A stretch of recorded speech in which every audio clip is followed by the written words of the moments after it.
System complete हो पारिबो नाही। तो जवाहरलाल नेहरू गोटे बढ़िया मेसेज टे देइचंती 150 इयर्स ऑफ इंटीमेट कंटाक्ट रही जेहेतु 150 वर्ष ऊर्ध्व आमर इंग्लिश लैंग्वेज सहित तेणुक इंग्लिश लैंग्वेज गोटे इंटीग्राल पार्ट हो जाए आम एजुकेशनल सिस्टम सहित जहाँकि चेंज करहब ना without injury to the cause of the education in India. The following aspects determine the importance of English beyond and doubt. अर्थात एक जदि आम आलोचना करवा ताले इंग्लिश रो केते इंपोर्टेंस रही आम इंडिया रे ताहाकू जानि हबो। वर्तमान आम देखिबा जे नेक्स्ट पॉइंट अछि to know about international news and information. आम इंग्लिश को इंटरनेशनल न्यूज आ इनफॉरमेशन को हासिल करिया पई व्यवहार करता से इंग्लिश को गोटे लिंक लैंग्वेज कह जाए। English is also a link language because India is a multilingual country. India गोटे multilingual country and the different states and regions have different regions language. अनेक एटी रिजन्स रही अनेक स्टेट्स रही से language different. There is no Indian language commonly known to all Indians. सेमती गोटे निर्दिष्ट इंडियन लैंग्वेज कथा कहि परिबा नहीं जहाँकि समस्ते जानती समस्ते यूज करती। In the absence of common language जदि आम साधारण लैंग्वेज को छाड़ीदबा जमी हिंदी कथा कहवा छाड़ीदबा इंग्लिश हेल्प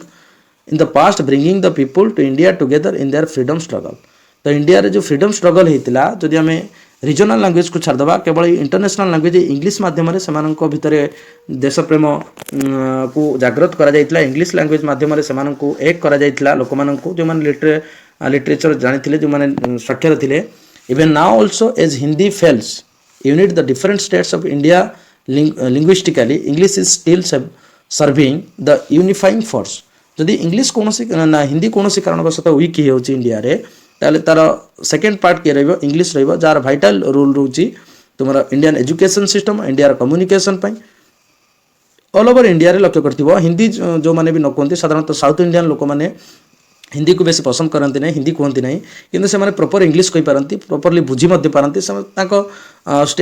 स्टेट्स रे जो माने भी लिटरेट रहिले बा इलिटरेट रहिले समस्त मैक्सिमम इंग्लिश बुझी पारती इंग्लिश रे कन्वर्सेशन करती एक्सेप्ट हिंदी। तेणुक इंग्लिश सहित एमती गोटे अटैच रही जाए इंग्लिश को इंडिया गोटे लिंक लैंग्वेज कह जाए। इंग्लिश सहित आम बहुत अटैचमेंट अच्छी जदि हिंदी भी जब वीक हो हिंदी सेकेंड स्टेज को पड़ी जाऊँगी आम फास्ट प्रायोरिटी दे पारिबा काकू इंग्लिश को ही दे Paribas. English is still serving gala. In addition, we can keep our links with the outside world with the help of English language. जदि English language आमे सिखुचंती ताले outside the world, not only inside the world, outside the world मध्य आमे connection करि परिबा। जेमिति आमे वर्तमान तो जाई Mars रे पहुंचलेनी मून रे पहुंचलेनी तेमकरी जदि आमे कहबा मुख्य बेस होची तार इंग्लिश लैंग्वेज ताले इंग्लिश को गोटे लिंक लैंग्वेज कह जाय। It link with the people who are far from our boundary जो मैंने आम बाउंड्री रू दूरी जाइछंती अर्थात आउट ऑफ स्टेट कथा कह जाउची आउट ऑफ कंट्री कथा कह जाउची से भी आम डिस्टेंस रे रहिले से कम्युनिकेट करिवार गोटे बेस्ट मीडियम होची English. It use in science technology industry development of new inventions business medical and literature. यह कौन होता है ना यूज होता है मैक्सिमम क्षेत्र यूज होता है। बढ़िया पॉइंट ये it use in science technology industry development of new inventions business medical and literature. आम इंग्लिश लैंग्वेज बिना यही सब जिनस गुड़िक आम टच भी करें। साइंस कहले इंग्लिश लैंग्वेज ही बुझाए टेक्नोलॉजी कहले इंग्लिश को ही बुझाए इंडस्ट्री डेवलपमेंट और न्यू इन्वेंशन नुआ नुआ जो आविष्कार उद्भावन रहा ही इंग्लिश माध्यम आलोचना करा जाता है। बिजनेस कथा कहवा इंग्लिश तो बिजनेस गोटे बेस्ट पार्ट रोची। मेडिकल और लिटरेचर कथा कहवा science technology medical literature medical industry निहाती दरकार। तो एगुड़िक आम इंग्लिश बिना संभव पर नुहे those are quite impossible without English. English is a source of language English गोटे लैंग्वेज सोर्स होता है। English as the language of science and technology English is provided India with a link with the western science. Our own original language are not yet fully developed. आम जब original language आमर कथा कहवा ताकि संपूर्ण रूपे develop हो पारि ना समस्त पाखे पहुँची ना मुझे कहती साउथ इंडियन स्टेट्स कथा कहवा से इंग्लिश संपूर्ण रूपे पहुँची पारे कि इंग्लिश सॉरी हिंदी को एत लाइक करती ना से हिंदी में कन्वर्सेशन करती ना कम्युनिकेट करती ना से जी इंपोर्टेंस दिखती इंग्लिश को। The standard books and on medicine medicine ने जो मेडिसिन देखुं जो मेडिसिन जो बुक्स रही से गुड़ा सब तुम इंग्लिश लिखा होता है। इंजीनियरिंग बुक्स रोची साइंस बुक्स रोची टेक्नोलॉजी बुक्स रोची टेक्नोलॉजी रोची ये सब इंग्लिश लैंग्वेज रे फोकस करता है आर अवेलेबल इन इंग्लिश केवल इंग्लिश रे एगुड़िक अवेलेबल होता है। The Indian science congresses association considers English essential as a medium of science education knowledge of English. तेणुक गोटे मध्यम हूँ science education that is English Knowledge of English, in fact, service as a key to all technical and scientific information जदि आम सब प्रकार technical और scientific information पाइबा चाहते ताले इंग्लिश होची बेस्ट माध्यम इन the words of the official language commission official language commission को मत अनुसार इंग्लिश होची बेस्ट टेक्निकल साइंटिफिक इनफॉरमेशन जदि इंग्लिश माध्यम आम इनफॉरमेशन किसी पाइबा चाहते साइंस और टेक्नोलोजी ताले इंग्लिश माध्यम ही बेस्ट कम्युनिकेशन होता है तो ऑफिशियल लैंग्वेज कमिशन कौन कहते जे English is the key to the storehouse of knowledge not yet available in Indian languages जोटा कि इंडियन लैंग्वेज रे अवेलेबल होई न थाए in the window of the rapid progress of technology and scientific knowledge is constantly taking place in the world तो India रे जो window of the rapid progress of technology जो रैपिड प्रोग्रेस घटुची technology रो जो रैपिड प्रोग्रेस घटुची साइंटिफिक नॉलेज जो distribute होची constantly taking place in the world constantly घटुची से गुड़िक इन द वर्ल्ड तो एगुड़ी आमको जानवा हेले इंग्लिश लैंग्वेज को आमको फॉलो करिया पड़ो इंग्लिश लैंग्वेज को आमको स्टडी करिया पड़ो ताहले आम कौन करिपरिबा ना तार दक्षता हासिल करिपरिबा तापर कहूँ English the is a source of language English होची गोटे लैंग्वेज रो सोर्स कौन ना advance knowledge and excellent literature of the world lie in books जदि आम लिटरेचर कथा कहबा ताहा बही भितर अछि बही भितर ही ग्रामर अछि आम साधारणतः कन्वर्सेसन में जी ग्रामर यूज कर था बही भितर से गुड़िक सजे रही सहित रही which are in English even if these books were are to be translated into the regional language the gap between the original version in the English and their translation should be too wide to be able to keep pace with तेणुक जदि आम original books Gudi को follow करवा original books रो जहाँ जहाँ अच्छी से गुड़े को जब फॉलो करवा आम निश्चित भाव अनेक इनफॉरमेशन पाइबा कहीं ओल्ड लैंग्वेज आउ न्यू लैंग्वेज भितर बहुत कम्युनिकेशन गैप रही जाऊँगी ता सहित आगुरी जो सब नोवेल्स लिखा जाइला आगुरी जो सब स्टोरीज लिखा जाइला सेगुड़िक विषय जब जानवा चाहूँ तेणुक बर्तमान मॉडर्न ग्रामर जानवा सहित इंग्लिश को एक्सेप्ट करवा दरकार कहीं इंग्लिश रे अनेक स्टोरीज लिखा जाइए अनेक नोवेल्स लिखाई जो गुड़ाक बहुत वैल्युएबल इनफॉरमेशन सोसाइटी पे दूसरी तो सेगुड़ी जानवा हेल्ले आमको इंग्लिश लैंग्वेज को कल्चर करने को पड़ो आमको इंग्लिश लैंग्वेज को स्टडी करने को पड़ो तार ग्रामर जानवा पड़ो तार प्रत्येक वर्ड मीनिंग जानवा पड़ो so Indian students and the readers must have at least the much knowledge of English as it required to study and understand those books lying in the library तो library जो बही गुड़िक पड़ी रही सेगुड़िक विषय जब जानवा चाहते इंडियन माने भारतीय माने से इंग्लिश पढ़ा पड़ो इंग्लिश विषय कल्चर करने को पड़ो इंग्लिश को मोर एंड मोर नॉलेज हासिल करने को पड़ो ताहले जो लाइब्रेरी बही गुड़िक पड़ी जो वैल्युएबल इनफॉरमेशन रही जमी information about science information about technology politics culture tradition Saboor information रही इंग्लिश लिखाई से गुड़िक आम पढ़ी पार जे केवल आम कहबानी रिजनल लैंग्वेज समस्त कथा लिखा जाए से कहती जो बेस्ट माध्यम होची इंग्लिश माध्यम समस्ते निजर इंटरनाल जिनस को से शो अप करी तेणुक लेखक मान जो पुराना लेखक माने से इंग्लिश लेखा माध्यम समस्त शो अप कर समस्त इनफॉरमेशन देते तेणु जदि आम पढ़ा चाहते से विषय जानवा चाहते आम कल्चर विषय फुली जानवा चाहते आम ट्रेडिशन विषय कंप्लीट जानवा चाहते ताले आमको से बही को खोलवा पड़ो से बही को पढ़ा पड़ो से बही को पढ़ा हेल्ले आमको इंग्लिश प्रथम लर्न करने को पड़ो कहीं इंग्लिश लैंग्वेज लिखाई थाए यहाँ तुम बर्तमान देखा कोठारी कमिशन कौन कहते if we can not make English a living language in our country it should be at least made a library language आम जदि गोटे लिविंग लैंग्वेज करम कंट्री रे इंग्लिश को ताले गोटे लाइब्रेरी लैंग्वेज कर English is an important library language would play a vital role in higher education उच्च शिक्षा इंग्लिश गुरुत्वपूर्ण भूमिका रही यार भूमिका बहुत इंपोर्टेंट अटे no student should be considered as qualified for a degree in particular a master degree unless he has acquired considerable proficiency in English जदि English रे तार प्रोफिशिएंसी न होईची ताले हम कहि परिबान जे तार मास्टर डिग्री रो कोनोसी गुटे वैल्यू रहिची से जे कोनोसी मास्टर डिग्री करू तार इंग्लिश रे दक्षता रहितबा दरकार इंग्लिश रो नॉलेज हासिल करथिबा दरकार जदि इंग्लिश रो नॉलेज हासिल कर पारची वेल स्पीकिंग रीडिंग राइटिंग्स रहिची ताले हम कहिबा जे तार मास्टर डिग्री रो कोनोसी वैल्यू रहउची तापर कहला to read novel stories comics news and understand the books in library ताले लाइब्रेरी जो बुक्स रही जमी नोवेल बुक्स रही स्टोरीज रही कॉमिक्स रही न्यूज रही एगुड़िक अंडरस्टैंड करने को हेल्ले आमको इंग्लिश ही लर्न करने को पड़ो तापर कहूँ job employ companies and purpose of business आम इंग्लिश लर्न करवा कहीं जॉब पर लर्न करवा चाकरी लर्न करवा एम्प्लॉयमेंट लर्न करवा कंपनी को स्टे करने लर्न करवा purpose of business business purpose रे आमे कौन करबा ना इंग्लिश को लर्न करबा आवश्यक कंपनीज गुडी को जो प्रीवियस क्लास रे कहितली कंपनीज गुडी को तांकर एम्प्लॉइज मान को कंपलसरी कर देलनी स्पीकिंग स्पोकन इंग्लिश शिखेबा पई लर्न करिया पई इंग्लिश कहिबा पई काई ना इंग्लिश होचे गोटे बेस्ट माध्यम तांकर बिजनेस रो बेसिक फॉर्म होची इंग्लिश इंग्लिश कहि पाले बाहर कंपनी गुडी को एक्सेप्ट करि हबो बाहर तुमरो बिजनेसमैन मान को सहित कांटेक्ट रखि हबो से मान को सहित बिजनेस प्रॉपर्ली करि हबो तो knowledge of English passport for employment तेणुकरी पॉइंट मन रख नॉलेज ऑफ इंग्लिश इंग्लिश रो जदि नॉलेज हासिल कर जहाँकि तुमको पासपोर्ट देता है एम्प्लॉयमेंट चाकरी निजुक्ति तुमको पासपोर्ट तैयारी करे सी knowledge of English keeps one's and higher than those around him और when it comes to the question of employment opportunities almost for every kind of job प्रत्येक kind of job from peon to CO knowledge of English is considered essential peon ठार आरंभ करके CEO पर्यंत English होची गोटे essential part हो जाइए essential language हो जाइए आम पाई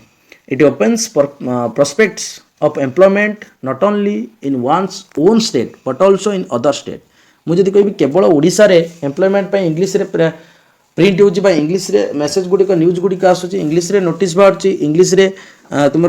प्रोस्पेक्टस बाहर ता नुहे सबु स्टेट रे आम इंडिया रो सबु स्टेट रे केवल इंडिया रो नुहे अनेक कंट्री रो स्टेट मानकरे तुम इंग्लिश रे सब इनफॉरमेशन बारे नोटिस बारे पब्लिश करा जाए कहीं एटा बेस्ट माध्यम होता है state but also in other states abroad as well as विदेश रे मध्य एमती होता है in the words of SK Chatterjee को कहवा अनुसार English is permanently the language which opens to us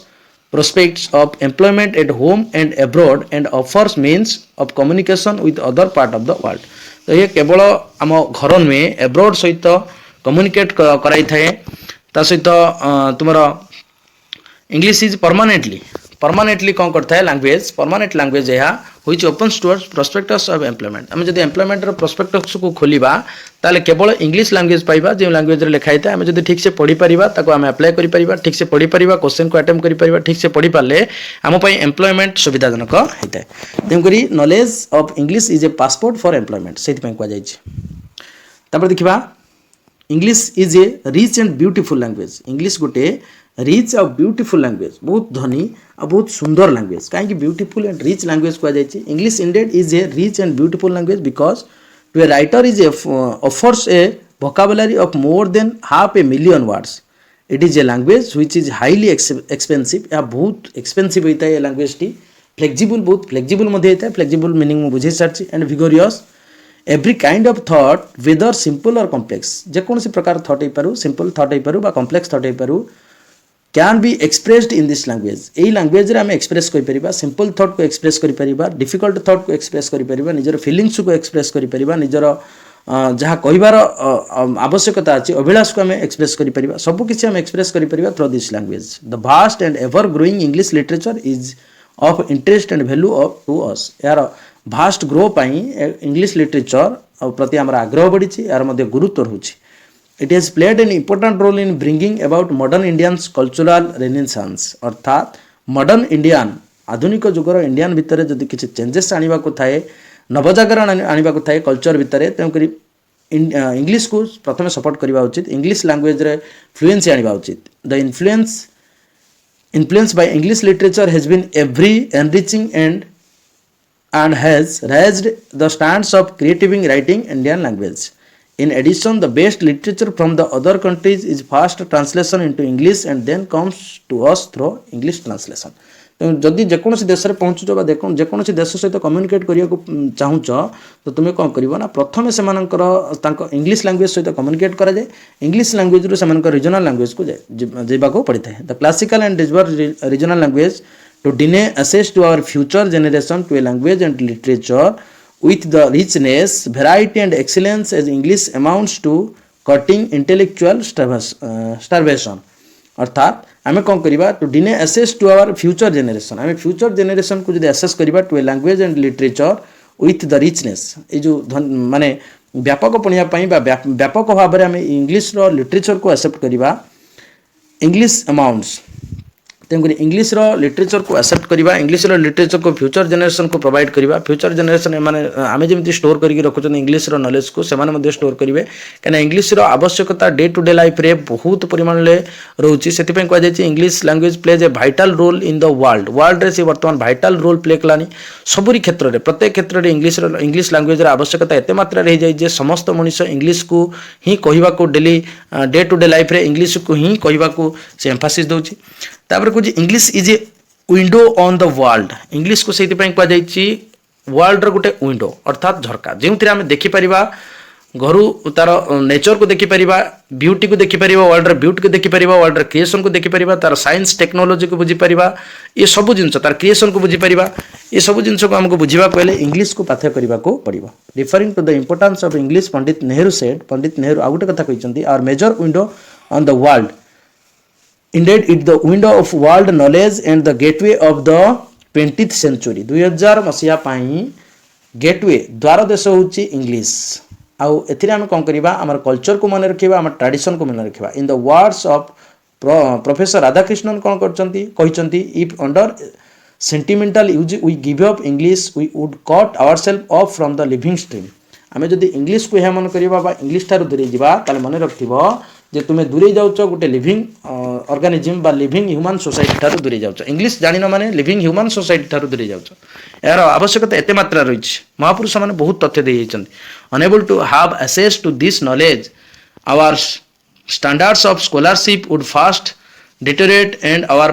participation in the world movements of thought would become negligible English is the only means of preventing our isolation of ignorance तेणुकर English ही गोटे माध्यम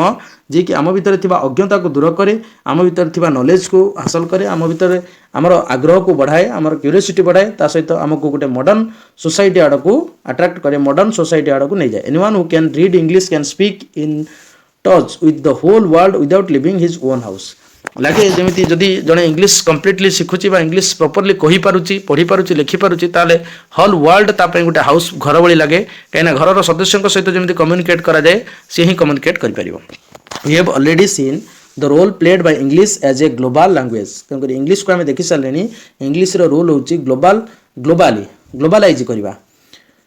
when it comes to the question for Indians learning foreign language better learn English for its global language for learning this language we do not need to put in any fresh efforts for it language with which we are already familiar तो आम कौन कर आम regional language को बेसी एम्फासिस दौरान जदि बा रिजनल लैंग्वेज रे समस्त क्वेश्चन आसना आम एग्जाम रे आम सब क्वेश्चन को रिजनल लैंग्वेज रे देखती ना तो आम इंग्लिश को मध्य से एम्फासिस देवा दरकार बर्तमान आम देखीदे द इंपोर्टेंस ऑफ इंग्लिश टा निहाती गोटे भाइटाल पार्ट थिला हम इंग्लिश लैंग्वेज रे आम से गुडी को आलोचना करदेले फॉर हायर स्टडी यूनिवर्सिटी तुमर रे पढ़िबा पई आम इंग्लिश रो आवश्यकता रही to know about international news and international news बा इनफॉरमेशन पाइबा पई इंग्लिश रो आवश्यकता रही ता सहित कोन रहउची ना it link with the people who are far from our boundary या आम लोक मान सहित कनेक्ट रखि पारे पड़ोसी राष्ट्र मान सहित कनेक्ट रखिपारे it use in science technology industry development of new invention एगुड़िक साइंस टेक्नोलॉजी इंडस्ट्री डेवलपमेंट रे बहुत हेल्प करिथा इंग्लिश लैंग्वेज तापर कहूची English is the source of language English गोटे लैंग्वेज रो सोर्स अटे to read novel stories comics news and understand the books in library जी बही रहा एगुड़िक स्टोरीज बुक नोवेल कॉमिक्स एगुड़िक सब पढ़ा कहले आमको इंग्लिश रे नॉलेज हासिल करने को पड़ो इंग्लिश शिखा पड़ो job employ companies job company रे चाकरी पाई आमको इंग्लिश दक्षता हासिल करने को पड़ो English is a rich and beautiful language English गोटे रिच एंड ब्यूटीफुल लैंग्वेज अर्थात रिच माने कहुँ popular it helps bringing about modern Indian renaissance अर्थात यह कौन करे ना मॉडर्न इंडियन नवजागरण नुआ भारत गोटे नवजागरण सृष्टि करें सहित English is a window on the world English माध्यम आम कौन करवा ना ऑल वर्ल्ड को देखिपारे English is a window on the world बर्तमान आम आसी पहुंची English as a global language कहीं इंग्लिश को गोटे ग्लोबल लैंग्वेज कहुए आम तो ऑलरेडी इंग्लिश लैंग्वेज यूजेस पढ़ीगले यूजेस गुड़िक जाणीगले इंग्लिश लैंग्वेज इंपोर्टेंस गुड़िक जाणीगले इंग्लिश लैंग्वेज एम्स कौन जानले ऑब्जेक्टिव्स जानले बर्तमान देखिए English as a global language कहीं इंग्लिश को ग्लोबल लैंग्वेज कहुए ग्लोबल लैंग्वेज शब्द तुम जापर ग्लोबलाइजिंग वर्ड ग्लोबलाइजिंग लैंग्वेज या कहीं ऑल वर्ल्ड लोक मैंने लैंग्वेज को यूज करती ऑल वर्ल्ड लोक मैंने निजर कम्युनिकेशन निजर कन्वर्सेशन लैंग्वेज को यूज करते से गोटे ग्लोबल लैंग्वेज कहुच्छी प्रत्येक स्टेट डिस्ट्रिक्ट विलेज सबुआड़े आम देखा जदि यही लैंग्वेज चाहिदा बहुत मात्रा रही एक्सेप्ट मॉडर्न नॉलेज को एक्सेप्ट करवा ही हूँ ग्लोबलाइजिंग कहुए मॉडर्निटी को एक्सेप्ट करवा मॉडर्न आधुनिक भारत गोटे कल्पना करवा आधुनिक मॉडर्न इंडियन गोटे इमेजिनेशन करवा इंग्लिश माध्यम कहीं कम्युनिकेट करार अच्छी तो निजर भावना को समस्त पाखे पहुँचार अच्छी तो इंग्लिश हूँ बेस्ट माध्यम help to concession without of our state and country कौन सी बिना विदाउट एनी कंसेशन साहाଯ୍ୟରେ ଆମେ तुम लैंग्वेज को ग्लोबलाइज करिपरिबा नहीं English is the language spoken understand not only by the people of different states of India but also by the people of the different countries of the world केवल जे हम भारत रे state मानकर English language को कथबार्ता करा जाउची बा conversation माध्यम रूपे निया जाइछि नुहे ऑल वर्ल्ड लोक माने को एक्सेप्ट करचंती वन ऑफ एवरी 10 पर्सन्स प्रत्येक 10 जन भितर in the world knows English प्रत्येक 10 जन भितर जब व्यक्ति को गोटे खोजा जाए से जड़े इंग्लिश जानी निश्चित भाव it is the first language in UK USA Canada Australia New Zealand and second language in USA sir तो रूसिया रे सेकेंड लैंग्वेज होता बेले यूके यूनाइटेड किंगडम लंडन रे फर्स्ट लैंग्वेज अमेरिका रे first language Canada Australia first language New Zealand रे first language किंतु समस्त language भिन्न भिन्न होता है समस्त स्पेलिंग स्पीकिंग स्टाइल एगुड़ा सब भिन्न भिन्न होता है प्रोनाउंसिएशन भिन्न होता है Japan Pakistan France Africa etcetera Japan Pakistan France Africa एमानक इंडिया भी रही सेकेंड लैंग्वेज होता है the number of people speaking English is over 400 million लोक ऑल वर्ल्ड रे ऑल ओवर वर्ल्ड रे 400 मिलियन लोक इंग्लिश कहते next only Chinese language 3/4 of the world's mail half the number of the world's newspaper माध्यम mail माध्यम English रे conversation होची over 3/5 of the world's radio television माध्यम रे इंग्लिश रे कन्वर्सेशन होची more than half world's scientific and technology journalism periodicals journalist माने English व्यवहार करछंती साइंटिफिक टीम व्यवहार करछि रेडियो टेलीविजन टेलीकास्ट इंग्लिश माध्यम रे होची ता सहित journalist English as a medium of expression से इंग्लिश को गोटे एक्सप्रेशन मीडियम कह English is the expression of medium ता सहित English is global language in the sense it helps in interlinking the relationship of people living in the different country रे जो लोक मैंने रोचंती सेमानक भितर इंटरलिंक करबा सेमानक भितर गोटे बंधुता स्थापन करबा होचे इंग्लिश रो main motto the world today has now come under one umbrella as it was never before वर्तमान भारत ना सारा पृथ्वी लोक मैंने गोटे छता तल को पड़े अर्थात इंग्लिश रूपक छता तल को समस्ते पड़े परस्पर भावर आदान प्रदान करने इंग्लिश माध्यम कम्युनिकेट कर बर्तमान इंग्लिश इजी हो गलानी मोबाइल टेलीविजन इंटरनेट माध्यम समस्त को क्लास प्रोवाइड कराउछि समस्त को नॉलेज दिया जाउछि इंग्लिश विषय रे रीजनल लैंग्वेज रे सेमान को ग्रामर बुझा जाउछि तंकर बर्तमान इंग्लिश कोन हो गलानी गोटे बेस्ट बा इजी टास्क हो गलानी स्टूडेंट मानक पई the world today has now come under the umbrella the following factors indicates कौन सब फैक्टर्स रोच मन रखा प्रथम फैक्टर्स होची language of court and law वर्तमान जदि आम लैंग्वेज इंग्लिश लैंग्वेज को न पढ़ुचंती ताले कोर्ट लॉ आम किसी जानी परिबानी इंडिया रे क्यों लॉ पास हैला कोर्ट रे कौन सब जजमेंट करा जाउची कहीं कोर्ट रो समस्त कागज पत्र बा दस्तावेज इंग्लिश रे ही लिखा होते तो जन जब इंग्लिश रो नॉलेज हासिल न करछि से ताले एगुडी सब किसी भी जानी परिबो नहीं तो language of court and law गोटे कोर्ट आउ लॉ रो कोर्ट रे आउ लॉ रे या गोटे लैंग्वेज ता इंग्लिश लैंग्वेज ता गोटे लैंग्वेज हे की रहि जाइछि तो जदि हम कहबा कोर्ट आउ नियम एमाने केउ भाषा रे कथा होंती ताले हेटा होछि English language medium of communication या को आम वर्तमान कम्युनिकेशन मीडियम बोली एक्सेप्ट कर नहीं मैक्सिमम गाँ ठार आरंभ करी रूराल ठार आरंभ करी अर्बान पर्यंत सबुआड़े तुम देख medium of communication is English in sports and politics sports और पॉलिटिक्स रे देखा मिलूँ इंग्लिश रे तुम पॉलिटिशियन माने स्पीच दौरान स्पोर्ट्स रे कमेंट्री इंग्लिश रे होची इंग्लिश रे लोक माने बुझी पारुचंती सेमानकर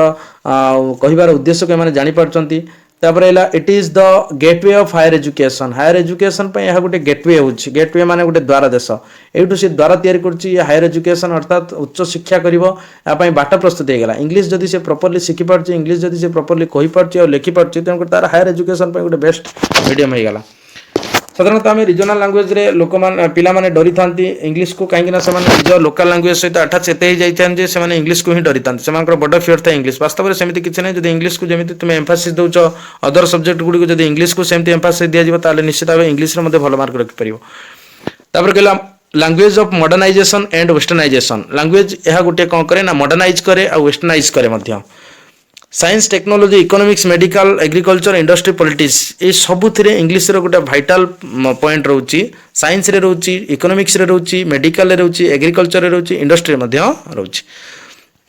तापर एला देखिबा language and education policies in India तो ये जो लैंग्वेज पाई इंग्लिश लैंग्वेज पाई इंडिया रे केम कोन सब पॉलिसी रहिची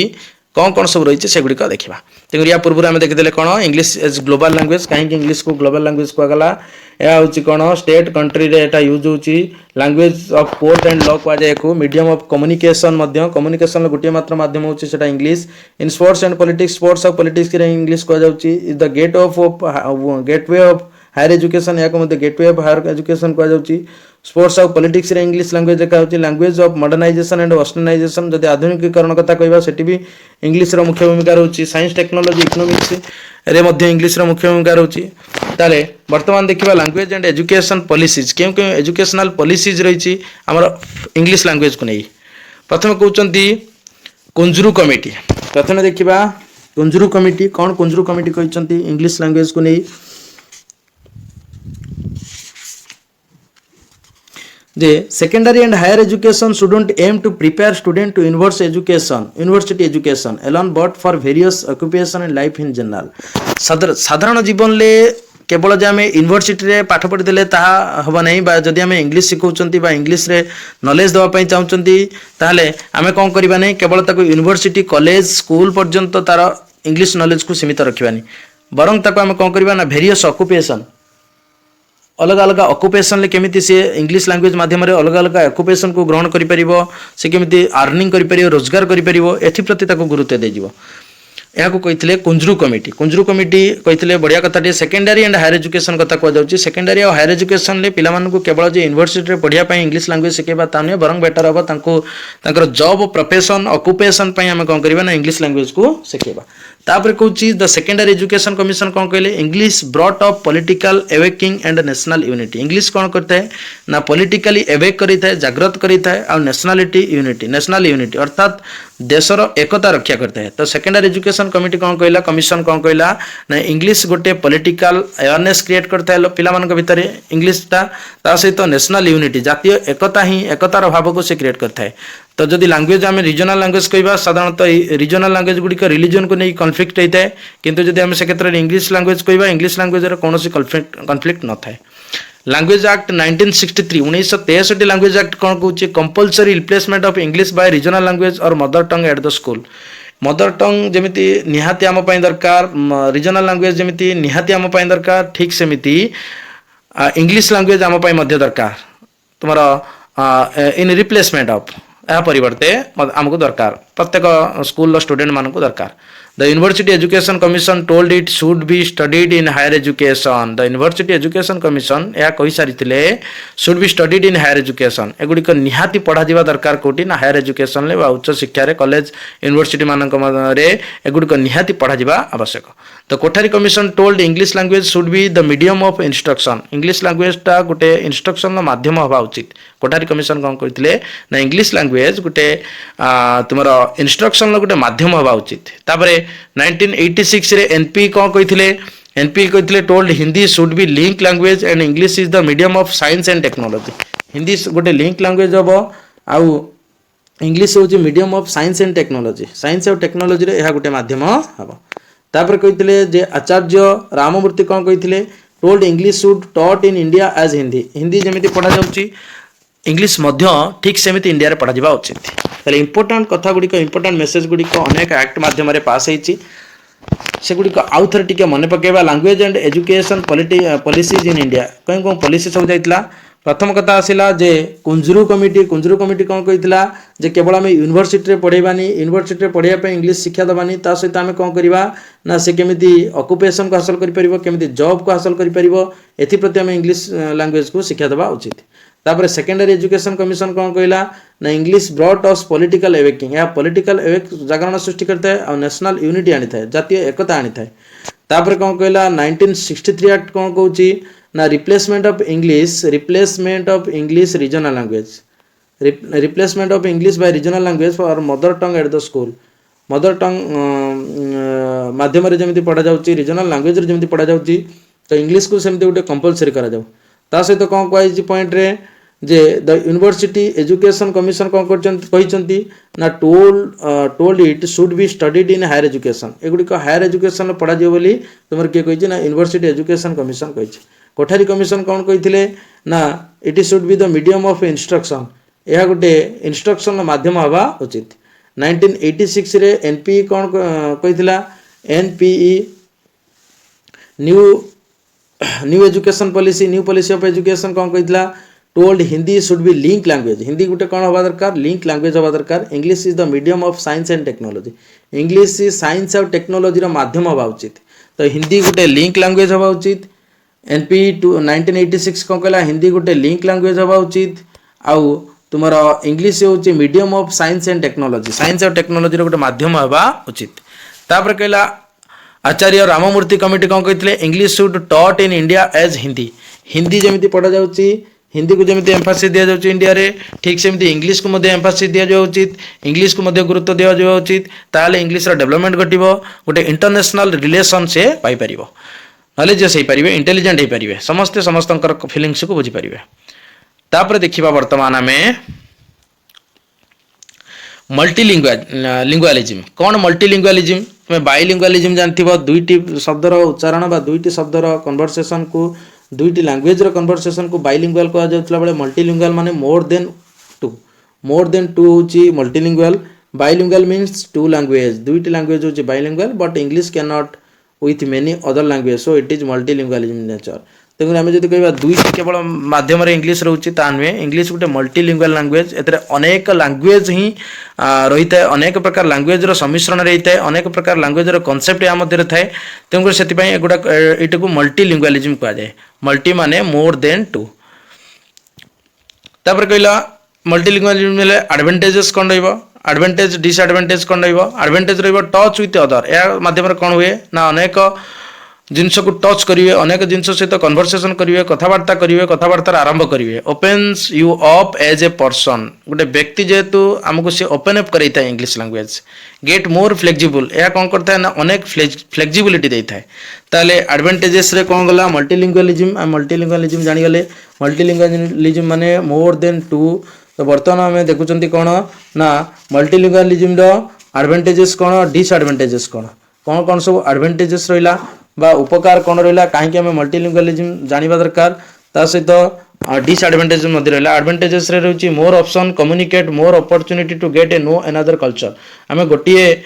देशर कल्चर को अन्य एक देशर कल्चर को आम मल्टीलिंगुअलिज्म माध्यम जापर जमी गोटे व्यक्ति एकाधिक भाषा शिखिपार एकाधिक शब्दर उच्चारण करमती पिला अनेक भाषार दक्षता हो पार्टी आम तो साधारणतः तीनोटी लैंग्वेज सहित आटाच होती ओडिया इंग्लिश हिंदी तो अनेक बेंगली सहित आटाच रोचे से मल्टीलिंगुअलिज्म कहुए मल्टीलिंगुअलिज्म एडवांटेजेस होची कौन ना यह अपॉर्चुनिटी देता है नो अदर कल्चर अन्य देशर कल्चर ट्रेडिशन कस्टम्स ए विषय जानापी आमको इनफॉरमेशन देता है। मल्टीलिंगुअलिज्म आउ गोटे एडवांटेजेस होची opens you up as a person जेहेतु गोटे व्यक्ति अच्छा तुमको सी ओपन अप करेबो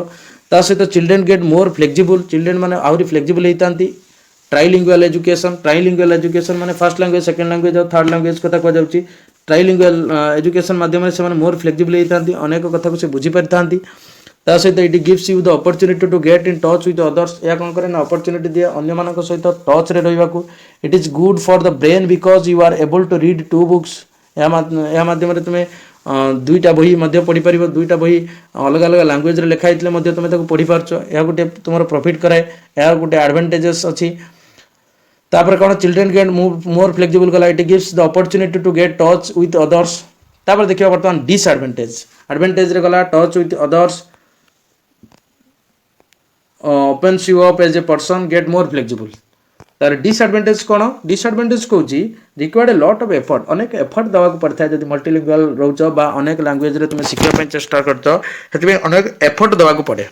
ता सहित डिफिकल्ट टू अचीव अनेक बहुत डिफिकल्ट हो जाए पहुँचा फाइनाल पोजिशन पहुँचा अनेक डिफिकल्ट बहुत हो जाए नो मेथड्स एट मल्टीलिंगुअलिज्म शिखापी सेमती किसी गोटे मेथड्स ना यह बहुत टाइम टेकिंग हो जाए ताले it is not bad but it requires a lot of effort यह खराब नुहे यह अनेक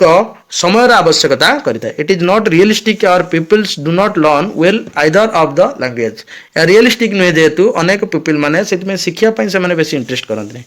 it is difficult to achieve यह बहुत कष्ट होता है अचीव करवा highest level of in all language प्रत्येक लैंग्वेज जो आम मल्टी लैंग्वेज शिखुंट डिफरेंट लैंग्वेज शिखुंट सबूर हाइट माने सबुठार टॉप जिनस कैच करवा आम संभव हो पारि न थाए केतक लैंग्वेज अच्छी जहाँ आम कहीपर बुझीपर कि लिखिपर ना तेणु सब लैंग्वेज आमको दक्षता हासिल करने संभवपर हो न था आगुरी कि मुनि ऋषि मैंने स्वामी विवेकानंद कथा कहवा से मल्टीलिंगुअलिज्म थे अर्थात अनेक लैंग्वेज को से जापारे बुझीपारे एपीजे अब्दुल कलाम को कथा कहवा not all methods are aimed at multilingual education to learn language requires taking time of another language तेणुकरी निज लैंग्वेज को शिखा जी समय नहीं न था अलग लैंग्वेज को शिखापी ताठू अधिक समय नहीं था यह तिला तुम संपूर्ण टॉपिक तुम ELT English language teaching unit 1 संपूर्ण टॉपिक आउ जदि तुम्हें कौन डाउट्स रही तुम कमेंट सेक्शन में मत डाउट्स पचारि पार ता सहित क्लास आउ केमिति नेले भल हो पार बेटर हो पार तार मध्य सजेशन दे पार आशा करुच्ची क्लास टी भल लगी जदि क्लास टी भल लगी ताले लाइक कर सब्सक्राइब कर चैनल को ता सहित वीडियो को समस्त पाखे पहुँचाओ अर्थात शेयर कर से पर्यंत रही धन्यवाद।